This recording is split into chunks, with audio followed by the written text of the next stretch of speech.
Good morning, good afternoon, good evening, everyone. This is the Gen 102 Week 2 lecture. Let's walk through a couple of things. Just a second to do a screen share here, and let's go ahead and walk through some stuff. You should be able to see my screen, and we'll go like this. So here we go. So this week you're assembling your digital toolbox. Let's talk about what that is. First of all, you want to understand what your digital tools are, how to use them, and when to use them. There's the simple principle of Googling it. If you Google something, it usually will tell you how to get whatever job, task, etc. you want to get done. However, the more specific you can be with the search, the better it's going to be for your Google search. So you can do a meta search. So that's where you basically put all the words really close together and then put a plus between the words. For example, how to change a tire, for example, or how to replace a headlight plus the type of car you drive. Then generally you get a pretty good sense of what the directions are in terms of learning how to use whatever it is you want to use. An anecdotal example I have is I teach a few different places as a professor, and I was trying to configure my email on my phone. So I reached out to the IT department at that school for directions, and they sent me both the iPhone directions and the Android directions, and the iPhone directions did not work at all. So using my digital tools and my toolbox and my digital literacy, my technical proficiency, I basically glued together various different patterns of the directions until I got it right, and then promptly informed IT they'd given me incorrect directions, but I was able to configure my phone to be able to receive the email at that school by basically doing a hybrid version of the different directions. So again, digital toolbox, what digital tools you use. You're this week looking at some digital tools and some technology that you're not familiar with, and then thinking about how to use them and how those relate to your professional career and your job.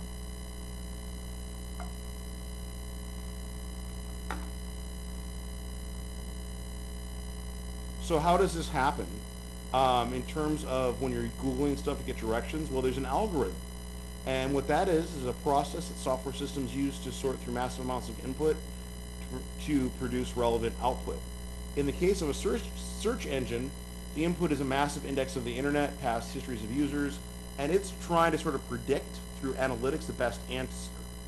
It learns from other people and what they ultimately clicked on. Now, another example of an algorithm is Amazon.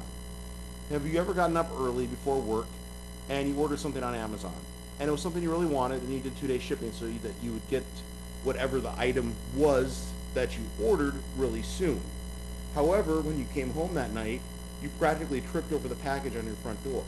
That's because Amazon uses previous order history using an algorithm based on what people in your area tend to order, and then they stock the warehouses accordingly. So Amazon is actually expecting you to get or order that thing that everybody else in your area wants. It's actually a pretty easy algorithm, but that's just another example of an algorithm.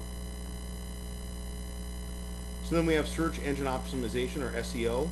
Those are keywords that are designed to basically walk through, so that you find whatever it is that you're looking for. So for example, those can certainly be manipulated in terms of someone wanting to drive traffic to their website, but ideally keywords should be sort of, in a sense, tags that sort of like direct the traffic towards the most relevant website. Now, when you're looking for something in terms of trying to find something on the internet, you want to be very careful to not just blindly believe whatever you read on the internet, which is why you want to use the SIFT method. That stands for stop, investigate the source, find better coverage, trace claims, quotes, and media to original content. So you want to think about who's writing the thing, is it relevant, etc. And the problem with the internet is anybody can write whatever they want. So years ago, not under the scope of science, I performed a slight social experiment by manipulating Wikipedia. Now, Wikipedia might have reliable information, but it is not a place where you should really get information from other than to maybe get a sense of things, but you should definitely verify with other sources, and here's why. I went into Wikipedia and I wrote down that a colloquial expression for better than for cool or awesome was plaid. And if any of y'all seen the movie Spaceballs, that's kind of where I got that idea from. And then I hit save, and then I went to work, and I started telling people about it. And they were like, ah, you're full of it. That doesn't make any sense. I said, why don't you Wikipedia it? And sure enough, it was there. 6 months later, I was going out with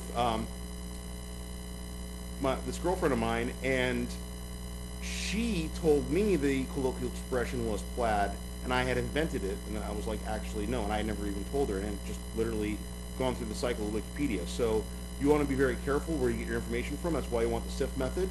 And it's not on Wikipedia anymore, by the way, if you're wondering. And then search engine optimization tags keywords that direct traffic towards a website. Those can be manipulated, but that's certainly unethical and not something that you or a website should really do. So let's talk about the first part of SIFT. Stop before hitting the share button and research the source of whatever you're looking at. Is it from a reputable news outlet? Does the headline reflect the piece itself? Does the image accurately represent what it claims to present? Is it portrayed similar other places?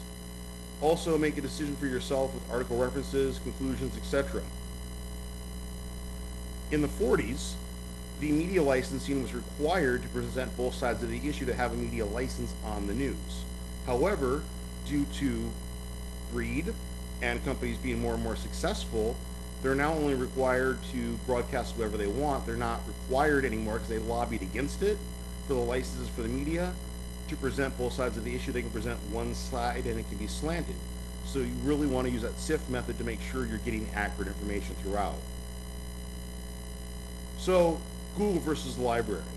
Google is very predictive because it's trying to guess what you want. The library is exactly what you want, like the online library, even physical library. Google Scholar is sort of middle of the road. The problem with Google Scholar is Google Scholar won't always get you what you want because sometimes the articles, you may have to pay for them or they may not be accessible, but generally Google Scholar is a pretty good source between the library and the predictive analytics for Google. So pause and reflect, and pause me, think about this. Think about this when you write your discussion boards this week. Have you used other methods like SIFT to evaluate the resources you find on the internet? If so, how do they compare to the SIFT method? And then why is it important to know the biases and background of the content you encounter and share socially, academically, and professionally? Now, one of my parents just believes whatever they read on the internet rather than verifying the source. And that's not always accurate information because things that can go viral can very easily be based on false premises. You want to be very cautious you're getting accurate information. If it's in many places, if there's many reputable sites that say the same thing, it's probably pretty legit. If it's based on the opinion of one person or a bunch of slanted left or right or liberal or conservative or middle of the road sites, it may or may not be accurate information, and unless it's consistent throughout, it probably is not, regardless of where you fall yourself on the political spectrum. So a little more on digital fluency. Digital fluency means that instead of fearing the internet and engaging online, you understand it and you're proactive in deciding what kinds of engagement you have. Watch out for phishing. Phishing is when they try to get your information and they try to get you to like enter an old password and a new password, or they ask you something crazy. And I'll give you like your social, I'll give you some examples. If you see anything that's the language is a little bit off, it says, oh, kindly blah, blah, blah. Well, no one really uses that. You don't say kindly help me. That's somebody that's studied English a lot that thinks they know they're using adjectives correctly and they're totally not. Another thing, a couple places I worked like in the last year or so completely forgot to, I'm not sure what was wrong with their administration on this one, but they completely forgot to put down deductions for the IRS. So that means that I may owe something, which I'll pay in if I owe, no problem, on taxes. About 2 or 3 days later, I got spammed at work from the IRS that I had all these problems. Now, I always file, and I always pay whatever is owed or get whatever refunds owed to me, always. And said that I was going to get all this like investigation and blah blah blah. Now, because I had just filed an extension to have a little more time, and because I might potentially, oh yes, the email for a moment freaked me out because I didn't want to have, huge payments or something, which I'm pretty sure I did some math. It's all going to be fine, but that's neither here nor there. The important thing is it came from HR at one of the places that I work. So rather than clicking on it, I emailed HR and forwarded the email, which was weird. Actually, I want to say it wouldn't let me forward, so I actually just said, hey, I got this email, is this even true? And it wasn't even 5-10 minutes, HR came back and was like, no, not at all. And the language is a little bit off because they addressed me by my last name, not by my title, not by my first name. So watch for stuff like that. That's phishing. They're trying to get your information or get you to volunteer information that they really don't need. And by the way, the IRS contacts you through mail, not through email, like ever. But like I said, a couple places forgot to take out the deductions, so for a moment it did kind of freak me out, like, oh, I'm going to owe all this money, etc. But again, I did the math; it was fine. Location tracking. That's a feature of many different technology tools and devices that locates records and tracking physical locations and movements. It can be very helpful with like GPS, but your apps don't need that information all the time, and I highly suggest turning it off because it's not always necessary. So metadata. Metadata is data about data that's sort of looking at what's going on. Geotagging is basically your information where you are being tagged on social media, which represents a threat because you don't want criminals knowing when you're not home. If you're going to geotag, which I recommend generally not doing, do that later, like delay it. Do it not at the time of, because criminals can easily look at that and go, oh, they're not home, let's go rob their house. So you absolutely want to be very careful, and you can of course turn off geotagging by other people of your own information it's just an option on social media. Then you have encryption. That converts your information to a secure code that cannot be read by anyone who doesn't have the key to decode it. More on digital fluency. Look for HTTPS. The S means it's secure. Now, not always, but generally an HTTPS website is going to be better than just an HTTP website. You can also look for SSL, which stands for single socket layer. And what that has to do is that basically there's more encryption, what I was just talking about. But a lot of times that has to do with the website hosting service verifying with the person that bought the service from them to host the website that it is in fact legit, and there's usually extra costs tied to it. And definitely you want SSL, single socket layer, if you're, say, paying for something online. Most big companies have that sort of thing, so that way your information is protected.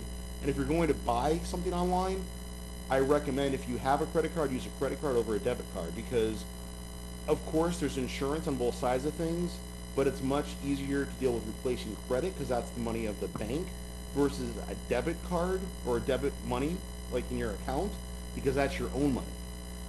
You can use a password manager. Then you don't have to remember all your passwords. That can be super helpful.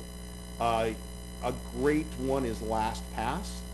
And also, if you use a password manager, it can generate a new password and save it for you. You should totally be using passwords that are different from password to password. No, I know people totally, and I've done this too, use like a group of passwords or a couple different passwords for just one, for multiple different sites. Not a great idea. Another way you could have a password is think of something very easy to remember, but really hard to guess. One way you might do that, and I may mention this in some of the discussion boards this week too, is think of a sentence and then pluck out a letter of each word of the sentence so that you have an acronym made up by the sentence. Then add some special characters to the beginning, middle, or end, or all of the above to that acronym you've created. Now all you do is remember the sentence and the special characters or numbers, and that's incredibly hard to guess, say for a hacker trying to take your information from you. Now, the security questions, you can change those. You can absolutely give them different answers. Just remember the different answers because it's whatever it is when you sign up. So when it's like, oh, what's your mother's maiden name? Well, I never use that because my mom has her maiden name because my parents got divorced when I was like 10. I use a different name when they ask me that no one would really think of. So you want to be careful in terms of like a strategy recommendation. Also, you want to be very careful about disclosing your information, such as your birth date and where you were born, on social media sites such as Facebook, for example, because there's totally software out there. And I got this information from a person who worked in IT at a company when I used to work in the corporate world that can take your information, harvest it, and the first 5 of all of our socials are based on where we were born and our birth date. The last 4 are random. There is software out there that can go on social media, figure out where you were born, figure out your birth date, and then guess the last random 4 on the first attempt. So I recommend either not putting that information out there or possibly putting out incorrect information so that they can't get your information. I'm not advocating being dishonest, I'm just advocating protecting yourself from putting too much of your own information out there. Remember, whatever you put out on the internet is there typically forever. Two-factor authentication is a security measure that basically you get a code to your email or cell phone, and then if someone's trying to access your account, they can't do it without the additional code. There are some issues with this. It does not happen a lot, but there is a such thing as SIM card hacking where they can get a SIM card and put it in a different phone that's tied to you and then get that information. That's why 3-factor authentication is even better. But the problem with that and the way you're protected in a way that shouldn't freak you out at all is your phone immediately stops working if they do the SIM card hacking. So as long as your phone's working, 2-factor authentication is fine all day long. Or do 3-factor. That's something else you can do too. That's sort of like the internet, the web 3.0 that hasn't really come about yet, but some people are doing it. Questions to ask yourself before you sign up for just anything. How does the service protect your privacy? What do they do with the data? And then of course the metadata, the data about data. If the service is also a way to share intellectual property, who owns it? Do you own it? Do they own it once you submit it?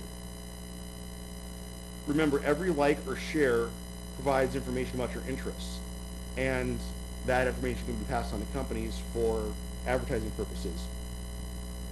I actually had to delete Facebook off my phone because I found out that I would literally have private conversations with my friends and family, and then I would literally get advertisements on my phone 10 to 15 minutes later about that thing because I'm pretty sure Facebook was listening. And that's not being paranoid or conspiracy theory, but I'm telling you, when I deleted Facebook, the app off my phone, those ads went away. So I'm pretty suspicious that's what was up, that's what was happening.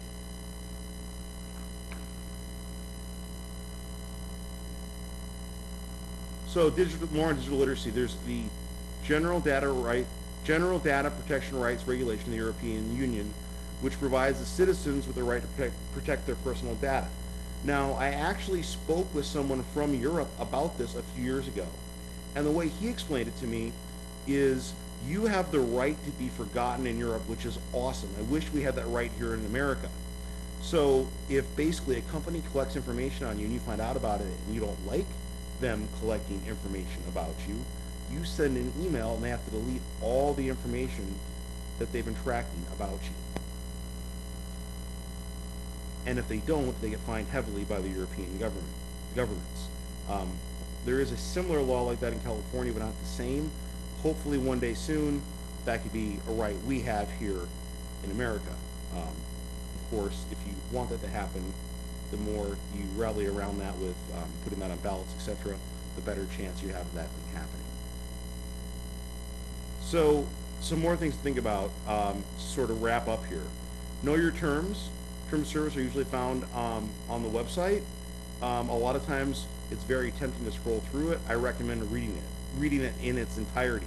Read through it, find out what it is, in fact, that they're telling you. Consider your content, like, can they sell your photos? Where does the intellectual property lie? Ponder your private browsing. No limitations of incognito, in private windows, private browsers. By the way, there's a browser called Brave, just spelled how it sounds, and it is actually more private than Google Chrome. I encourage you to research that, potentially download it, etc., because it is a little bit more private. Some information can still be obtained by others. Be very cautious about the autosave of your password on the browser. Limit your apps. How social do you really need to be? If you're not using it, you could probably delete the app. Monitor your privacy settings. Who can see your information? A lot of times the sort of default puts a lot of your information out there, but you can usually go in and change that or tell them you don't want that information out there. You might also think about having like an email specifically for things you sign up for, like things that might be like spam that might get sent to you rather than like your more important email. So pause and reflect. Just take a moment to think about these things. Pause me, think about this. What types of information are you willing to provide companies when you register for an online account or download a new app? And do they really need this information? I mean, how is it a violation of your privacy? Is it too much information? Do you recall seeing advertisements in your social media feed about information you're interested in? How do you feel about receiving those targeted ads on social media? Do you use the privacy settings in your social media account? If so, how do you use them? What features have you tried or are you planning to take to address securing your information and maintaining your privacy when using digital tools? The digital native myth. Now, there's this idea that basically the digital native is somebody that basically understands technology in its entirety because when you were born. Now, if there's any truth to that, I would say I'm probably better digitally than my parents, and you probably are too. And if you have kids, they're probably better digitally than you, but we also have a digital blind spot. So what I'd like to do is take a moment to explain something that I call the digital Johari window. I'm going to show you that on the whiteboard. So let's walk through the digital Johari window. It looks kind of like this. And bear with me because I'm absolutely using a mouse here to draw. Let's see if we can make this work. You have open,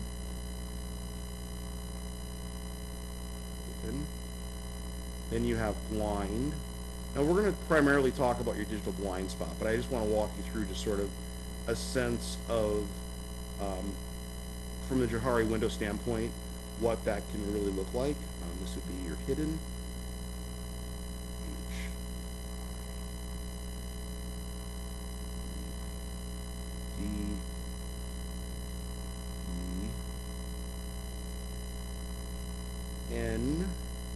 And this would be unknown. Now this is something that you can absolutely use in real life too, but it definitely refers to, let's just think about it digitally at this point, okay? So open, known to yourself, known to others. This is who you are on the internet. This is information that you have out there and that you want out there and that other people know about you. Known to others, known to self. Blind spot, known to others, not known to you. That's your digital blind spot. Information about you that is out there that you're unaware of that's out there. This also can represent your lack of knowing digital tools, digital literacy, technical fluency, etc. Things you're not aware of when it comes to digital literacy and digital fluency. That's your blind spot. Other people know it, you don't know it. That's why it's a blind spot. Just like when you're on the freeway and you look behind and you check your blind spot in real life, your digital blind spot are the things that you don't know about how you engage with social media, the internet, etc. Hidden is going to be, from a Johari window standpoint, known to you, not known to others. Now this is also applicable to the digital blind spot or the digital native myth that people just know. This is unknown to others, known to yourself. This is information that you probably don't want on the internet about yourself. This would be your hidden part of your Johari window. And then unknown, very, very much like id, sort of, if you think about like Freud, not known to others, not known to self. I would say your biggest threats, because open you probably want out there about you, would be your blind spot information, people know or know how to use tools on the internet, digital tools that you don't know. That's your digital blind spot. Or hidden things that you don't want known about yourself that could potentially be out there. So again, I call this the Johari window digital blind spot. And like I said, focus on what you don't know and what others might know about you, and you can manipulate this and control this and keep this, either move it towards open or keep it hidden so that it's just information that is not out there, or you have a better working knowledge, say, of your digital tools and your digital toolbox by immersing yourself in knowledge such as the assignments you have this week. Now let's go back to our slides here, and I'm almost done with my lecture, and I'm going to finish my lecture in just a moment. So digital fluency is the ongoing process of a lookout for what could work for us in our personal, professional, academic lives towards learning new things. Now we have your growth mindset and your fixed mindset. Your fixed mindset is thinking everything is a certain way based on what you've experienced. Your growth mindset is knowing that things can be a little bit different and that you can learn a new technology skill, such as I taught myself how to use email merge so that I could reach out to multiple people, for example. And then lastly, let's pause and reflect. How does having a growth mindset, again, the past does not shape the future, relate to being digitally fluent? And how would you go about finding out which tools you need to know or learn for a new job? And those are the references. So I hope that information was helpful. I will see you all on the discussion boards this week. Take care, everyone.